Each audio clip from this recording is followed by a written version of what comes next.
Hello दोस्तों, good morning to all of you. मैं मोहित चौधरी एक बार फिर से आप सभी का स्वागत करता हूं आपके अपने चैनल स्टडी विद मोहित पर। कैसे हैं दोस्तों आप सभी? उम्मीद करता हूं बहुत अच्छे होंगे और आपके बोर्ड एग्जाम्स की तैयारियां बहुत अच्छे तरीके से चल रही होंगी।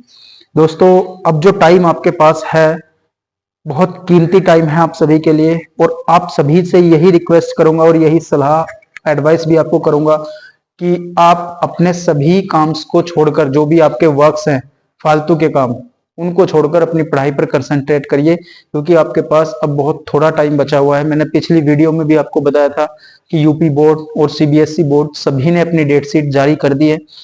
जो आपके 15 फरवरी से पेपर हैं सीबीएसई वालों के, और कुछ के 17 से हैं। तो आप सभी अपनी डेट शीट देख सकते हैं और अपनी तैयारियों को जोरों शोरों से शुरू कर दीजिए। जिसने शुरू नहीं की है, अभी भी टाइम है। लास्ट वॉर्न आपको करता हूं, अपनी तैयारियों को शुरू कर दीजिए। ठीक है, चलिए आज का जो टॉपिक है हमारा वो है गोलीय पृष्ठ से अपवर्तन के लिए सूत्र, refraction formula from spherical surface. कोई भी स्फेरिकल सरफेस हमने ली है, कॉनकेव हो या कॉन्वेक्स, मैंने यहाँ कॉनकेव सरफेस ली है। इससे रिफ्रैक्शन तब होता है, उसके लिए फॉर्मूला हमें यहाँ निकालना है। रिफ्रैक्शन क्या बताया था? रिफ्रैक्शन अपवर्तन। जब कोई रे एक लेंस पे पड़ती है, लाइट रे लेंस पे पड़ती है, तो वो अपने जो उसका वे है उस रास्ते से थोड़ी सी बैंड हो जाती है, अपने रास्ते को छोड़ देती है, या तो नॉर्मल की तरफ मुड़ जाती है या नॉर्मल से दूर हट जाती है। यही होता है आपका अपवर्तन, यही होता है आपका refraction. Bands towards the normal and bands away from the normal. ये दोनों कंडीशन मैंने पिछली वीडियो में आपको अच्छे तरीके से बताई थी।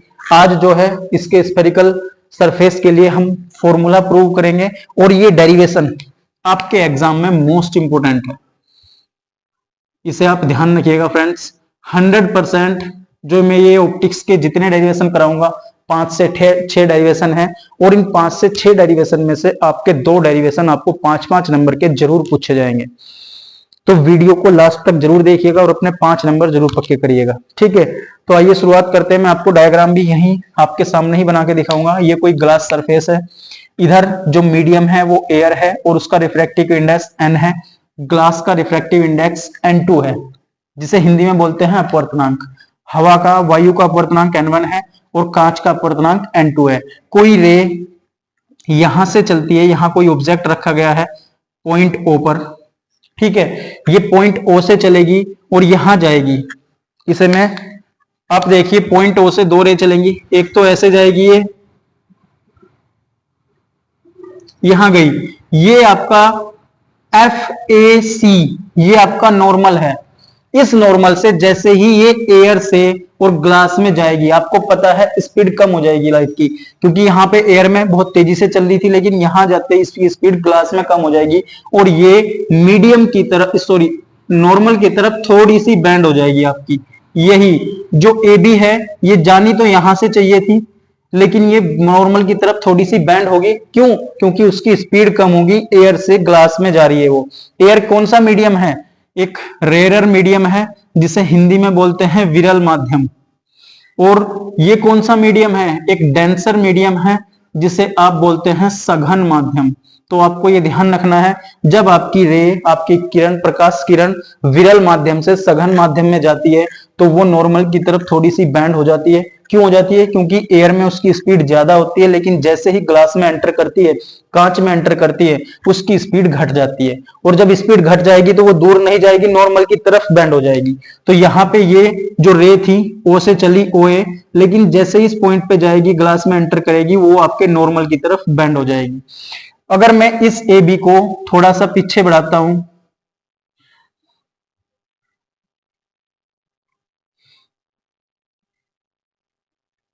तो ये यहां पे पॉइंट I पे मिलती है आपके प्रिंसिपल एक्सिस पे, और यहीं पे आपकी इमेज बनती है।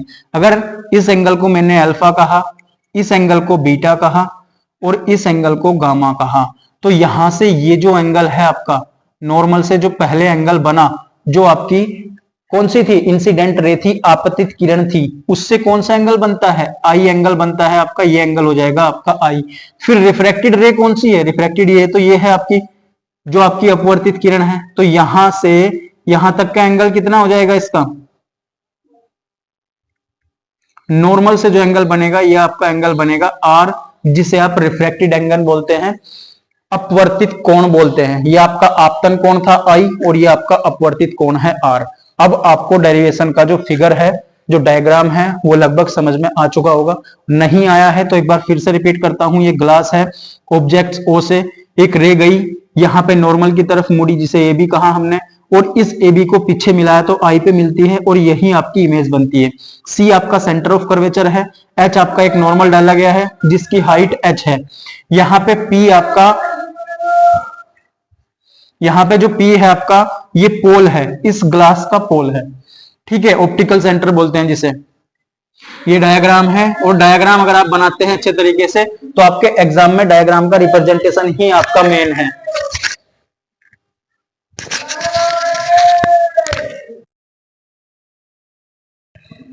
अगर आप इसकी लैंग्वेज लिखेंगे तो माना बिंदु ओ पर वस्तु रखी गई है जिससे किरण चलती है ओ ए, जो आपकी बैंड हो जाती है विलंब की तरफ, और उस ए बी को हमने पीछे बढ़ाया, बिंदु आई पर मिलती है। ये प्रिंसिपल एक्सिस से, मुख्य एक्स से अल्फा बीटा और गामा कोण बनाती है, और एक रे, क्योंकि दो रे चलती है, एक रे आपकी सीधी निकल जाती है जो ओपी रे है। ठीक है फ्रेंड्स, अब यहां पे हमें करना क्या है इसे प्रूव करने के लिए। सबसे पहले अगर मैं ट्रायंगल ओ ए और सी की बात करता हूं, इन ट्रायंगल ओ ए सी या त्रिभुज ओ ए सी में, दोनों के लिए मैंने आपको लिख दिया, हिंदी और इंग्लिश दोनों के लिए। तो सबसे पहले आप एक बात बताइए, अगर ओ ए सी को मैं यहां थोड़ा सा अलग बनाता हूं इस ट्रायंगल को, तो ये कुछ इस तरीके से बन रहा है। ये है आपका ओ ए और ये है आपका, यहां है आपका अल्फा एंगल और यहां आपका है गामा एंगल और ये आपका है आई एंगल। कुछ इसी तरीके से तो बन रहा है ये आपका ओ ए सी ट्रायंगल जो है। अब इस ट्रायंगल में आपने एक थ्योरम पढ़ी थी बाह्य एंगल की, बहिष्कोण की, एक्सटर्नल एंगल की। उसमें बताया गया था, आपने 10th में पढ़ी थी, ये क्या बताया गया था कि किसी भी ट्रायंगल का जो एक्सटर्नल एंगल होता है, जो बाह्य कोण होता है, वो उसके दो इंटरनल एंगल्स के सम के इक्वल होता है, उन दोनों के योग के बराबर होता है। ये प्रमेय थी आपकी, ये थ्योरम थी 10th क्लास में। यहीं पे हमें इसी थ्योरम को अप्लाई करना है। अगर हम कहेंगे तो यहां से गामा इज इक्वल टू किसके हो जाएगा, अल्फा प्लस आई के हो जाएगा, और यहां से अगर मैं आई की वैल्यू निकालता हूं, आई इज इक्वल टू क्या हो जाएगा, गामा माइनस अल्फा। यही इक्वेशन फर्स्ट हो जाएगी आपकी ट्रायंगल ओ ए सी से। गामा और अल्फा में मैंने रिलेशन निकाल दिया है। यहाँ पे पूरा एंगल ये आई था मुझे पता है, और ये गामा एक्सटर्नल एंगल है, बहिष्कोण है, दो आंतरिक कोणों के योग के बराबर होगा। यहां तक कोई दिक्कत किसी को नहीं होगी। अब दूसरा ट्रायंगल लेके चलते हैं हम। ट्रायंगल ओ ए बी में अगर मैं बात करता हूं, ट्रायंगल ओ ए बी में, तो इसमें भी सेम कुछ ट्रायंगल ऐसे ही बन रहा है।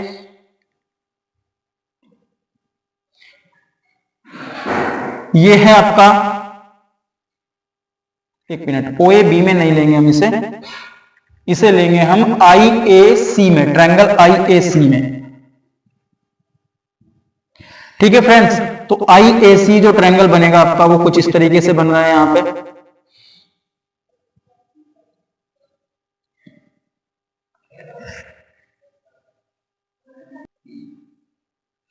आई ए सी में आपका ये एंगल है गामा, ये एंगल है आपका बीटा और ये एंगल है आपका आर, रिफ्रैक्टेड एंगल। इसमें भी सेम थ्योरम अप्लाई करेंगे तो गामा किसके इक्वल आ जाएगा, गामा आ जाएगा आपका बीटा प्लस आर के इक्वल। ये हो जाएगा बीटा प्लस आर, और आर हम जब यहां से निकाल लेंगे तो ये आ जाएगा गामा माइनस बीटा। दोनों एंगल आपके निकल चुके हैं, आपतन कोण भी और अपवर्तन कोण भी। ये है आपका इंसिडेंस एंगल और ये है आपका रिफ्रैक्टेड एंगल। इसे आप इक्वेशन नंबर 2 मान लीजिए। अब इसमें स्नेल्स लॉ अप्लाई करते हैं हम। स्नेल के नियम से,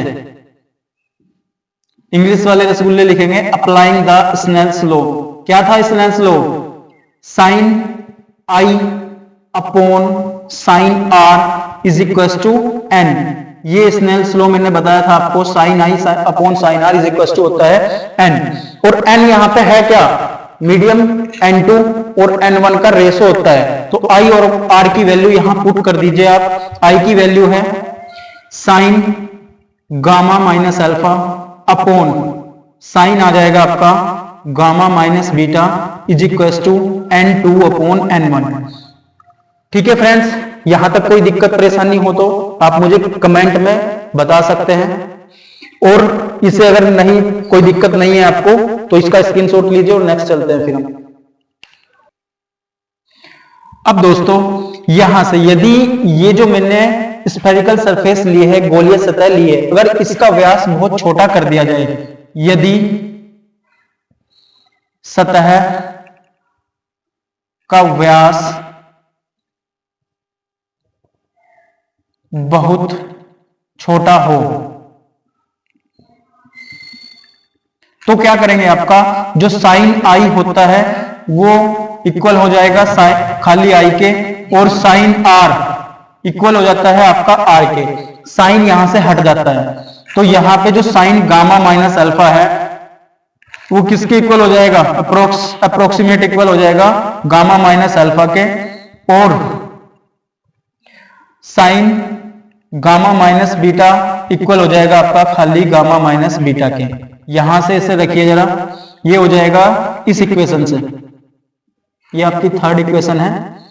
फ्रॉम थर्ड इक्वेशन लिखेंगे हम, ये आ जाएगा आपका साइन तो हट जाएगा, gamma minus alpha upon gamma minus beta is equal to आ जाएगा N2 upon N1। Cross multiply कर दीजिए यहां से, N1 gamma minus N1 alpha is equal to N2 gamma minus N2 beta. Gamma की जितनी भी टर्म है उन्हें एक तरफ कर लीजिए। N2 गामा इधर है, मैं इस N1 गामा को भी इधर ले जाता हूं, बीटा को इधर ले जाता हूं। बीटा इधर प्लस माइनस का है, इधर आके प्लस का हो जाएगा, ये हो जाएगा आपका N2 beta minus N1 alpha is equal to N2 gamma minus N1 gamma. अब यहां पे अल्फा बीटा गामा, गामा आप यहां से कॉमन ले सकते हैं, ये आ जाएगा N2 beta minus N1 alpha is equal to, gamma जब कॉमन लेंगे तो N2 माइनस N1 आ जाएगा, और ये आ जाएगा आपका गामा। इसे आप इक्वेशन नंबर 4 कह सकते हैं। यहां तक आप स्क्रीनशॉट लीजिए इसका, फिर नेक्स्ट चलते हैं। जब हमने दोस्तों पृष्ठ का व्यास डायमीटर छोटा लिया है, तो जो ये एंगल है आपके अल्फा बीटा गामा, इन ये एंगल भी आपके किसके इक्वल हो जाएंगे, अल्फा हो जाएगा आपका tan अल्फा के इक्वल, बीटा हो जाएगा आपका tan बीटा के इक्वल, और गामा हो जाएगा आपका tan गामा के इक्वल। और यहां से आपको इन तीनों की वैल्यूज निकालनी है इन ट्रायंगल से, क्योंकि ये एक नॉर्मल हमने डाला हुआ है इसको, और ये 90 डिग्री का है। अगर हम ट्रायंगल OAC में लेके चले, इसे कोई पॉइंट मान लेते हैं हम, ये A है, इसे मैंने M लेट कर लिया। OAM में बात करें तो ये एक राइट एंगल ट्रायंगल है, अल्फा यहां से निकलेगा, फिर इसे लेंगे तो बीटा यहां से निकलेगा, और इसे लेंगे तो गामा यहां से निकलेगा। और हमें पता है tan थीटा की वैल्यू क्या होती है, tan थीटा की वैल्यू क्या होती है आप सभी को पता है, परपेंडिकुलर अपॉन बेस। हिंदी वाले जो बच्चे हैं, लंब बटे कर्ण। अब मैं इनकी सभी की सेपरेट वैल्यूज निकालता हूं। यहाँ पे tan अल्फा जब हम निकाल लेंगे फ्रेंड्स, तो tan अल्फा इस वाले ट्रायंगल को देखिए आप, यही फिगर में मैं लिखूंगा नहीं, आप OAM में अल्फा की वैल्यू निकाल लेंगे तो लंब हो जाएगा H, और ये डिस्टेंस कितनी है मैं आपको पहले ये सारी डिस्टेंस बता देता हूं। यहाँ O से P की डिस्टेंस क्या होगी, O क्या है आपका, O ऑब्जेक्ट है, वस्तु रखी गई, और वस्तु की दूरी क्या होती है, OP, U होती है वो, और ये इस साइड है, लेंस के इस साइड जितनी भी डिस्टेंस होंगी सब माइनस की होंगी, उस साइड प्लस की होंगी, तो OP इज इक्वल टू आ जाएगा माइनस के U। उसके बाद अगर मैं PC की वैल्यू निकालता हूं, PC क्या है, C है आपका सेंटर ऑफ कर्वेचर, ये आ जाएगा आपका माइनस के R। अगर मैं PI की वैल्यू निकालता हूं, PI की वैल्यू क्या हो जाएगा, I पे इमेज बन रही है आपकी, ये हो जाएगा माइनस के V। यहां तक कोई दिक्कत परेशानी नहीं होनी चाहिए आप सभी को। OP भी निकाल लिया, PC भी निकाल लिया, PI भी मैंने निकाल लिया। अब tan अल्फा बताइए मुझे क्या हो जाएगा, यहां से परपेंडिकुलर अपॉन बेस, इसका परपेंडिकुलर क्या है H, और बेस क्या है OP, तो ये आ जाएगा H अपॉन OP क्या है आपका माइनस के U। तो अल्फा की वैल्यू आ गई आपके tan अल्फा की H अपॉन माइनस U। इसी तरह अगर हम tan बीटा की वैल्यूज निकाल लें तो tan बीटा क्या हो जाएगा, ये रहा बीटा, आई ए एम में बात करिए तो बीटा की वैल्यू क्या हो जाएगी, एच अपॉन, ये वैल्यू मुझे यहां निकालनी है। ये वैल्यू जब मैंने इसका डायमीटर छोटा मानना है तो ये जो एम पॉइंट है ये लगभग किसके इक्वल हो जाएगा, जो आई एम है वो लगभग आई पी के इक्वल हो जाएगी, क्योंकि डायमीटर बहुत छोटा मानना है। जब डायमीटर छोटा लेंगे तो ये पॉइंट जो यहां है ये बिल्कुल एक जैसे हो जाएंगे, कोलिनियर नहीं कोइंसिडेंस हो जाएंगे, एक दूसरे के ऊपर पहुंच जाएंगे।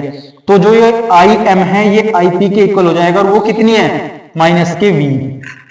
अब यहां से tan गामा अगर हम निकाल लें तो tan गामा इस वाले ट्रायंगल में निकलेगी, और ये m यहां पे पहुंच चुका है p पे, तो ये हो जाएगा h अपॉन माइनस के r। ये तीन वैल्यूज आपको इस तरीके से निकालनी है। अगर ये m वाला पॉइंट समझ में नहीं आया तो मैं रिपीट कर रहा हूं, m जब हमने इसका डायमीटर बहुत छोटा मानना है, अभी ये ऐसे है, बड़ा है, ये पॉइंट यहां है, लेकिन जब मैं इसे बहुत छोटा कर दूंगा तो ये पॉइंट बिल्कुल लगभग इसके कोइंसिडेंस हो जाएगा, एक दूसरे के ऊपर पहुंच जाएंगे। तो यहां से MP की डिस्टेंस कुछ नहीं होगी, लगभग बहुत कम हो जाएगी, जिसे हम नेग्लेक्ट कर सकते हैं। तो जो डिस्टेंस लेंगे सारी पोल से लेंगे, IP भी और फिर ये CP भी। यहां तक आप स्क्रीनशॉट ले लीजिए। नेक्स्ट चलते हैं। ये तीन वैल्यूज हमने निकाल ली थी, tan alpha, tan beta, tan gamma. अब हम इन वैल्यूज को इसमें पुट करते हैं इस इक्वेशन में। n1 बीटा की जगह क्या रखेंगे, tan beta, minus n1 alpha की जगह क्या रखेंगे, tan अल्फा, और is equal to n2 minus n1 gamma की जगह क्या रखेंगे, tan गामा। अब ये वैल्यूज यहां पुट कर दीजिए, ये हो जाएगा n1 tan बीटा की वैल्यू है h अपॉन माइनस के v, ये हो जाएगा h अपॉन माइनस के v, minus n1 tan alpha की वैल्यू है h अपॉन माइनस के u, is equal to n2 minus n1 tan gamma की वैल्यू क्या है, h अपॉन माइनस के r। इसे हमने एज इट इज यहां रख दिया। ये माइनस बाहर जाएगा, यहां से आप h भी कॉमन ले सकते हैं, ये n2 है, n1 नहीं है। यहां से h कॉमन ले लो, h मैंने बाहर लिया तो अंदर क्या बचेगा, माइनस के n2 अपॉन v, माइनस के ये माइनस और ये माइनस हो जाएगा, plus n1 upon u is equal to h upon minus r, और ये हो जाएगा n2 माइनस n1। ठीक है दोस्तों, यहां से आप क्या करेंगे, इस h को इस h से कैंसिल कर दीजिए। जैसे ही ये h इससे कैंसिल होगा तो ये बच जाएगा आपका माइनस के n2 upon v plus n1 upon u is equal to minus के 1 upon r n2 minus n1। यहां से माइनस बाहर ले लो एक, ये अंदर बचेगा n2 अपॉन v, ये तो प्लस का हो जाएगा और ये माइनस का हो जाएगा, n1 upon u is equal to minus के 1 upon r n2 minus n1। इस माइनस से माइनस खत्म कर दो तो फॉर्मूला क्या बचा आपका, ये हो जाएगा n2 upon v minus n1 upon u is equal to 1 upon r n2 minus n1। और यही है आपका refraction formula from spherical surface, गोलीय सतह के लिए अपवर्तन का सूत्र। और ये बहुत इंपॉर्टेंट है दोस्तों। ठीक है, अभी मैं इसमें थोड़ी सी और चेंजेस करूंगा, यहां तक आप स्क्रीनशॉट ले लो, इसका लगभग पूरा हो चुका है अभी। ये फॉर्मूला आपका बन के आया है, यही है आपका रिफ्रैक्शन फॉर्मूला। और ये कब है, जब दोनों मीडियम अलग अलग हो। लेकिन अगर मीडियम दोनों सेम है तो मैं क्या करूंगा, इस पूरी इक्वेशन को डिवाइड कर दूं, डिवाइड बाई n1, n1 से पूरी इक्वेशन को भाग दे दूं मैं, तो ये क्या बन जाएगा, n2 upon n1 upon v, ये u है यहां, और माइनस n1 अपॉन n1, ये u हो जाएगा, और equal to n2 upon n1 minus n1 upon n1। हमने न्यूमरेटर में डिवाइड किया है इसका n1 का, तो ये n2 अपॉन n1 को लिख सकते हैं हम, क्या होता है n2 अपॉन n1 का रेशो n, तो ये हो जाएगा n अपॉन v माइनस ये 1 upon u is equal to n2 upon n1 को n लिखेंगे, माइनस n1 अपॉन n1 हो जाएगा 1 अपॉन r। ये ही इसका दूसरा रूप है। कब है, जब सेम मीडियम हो, माध्यम समान हो दोनों तरफ n1 और n2, और ये कब है, जब अलग अलग माध्यम हो। यही है आपका पूरा डेरिवेशन। उम्मीद करता हूं आप सभी को बहुत अच्छे तरीके से समझ आया होगा फ्रेंड्स।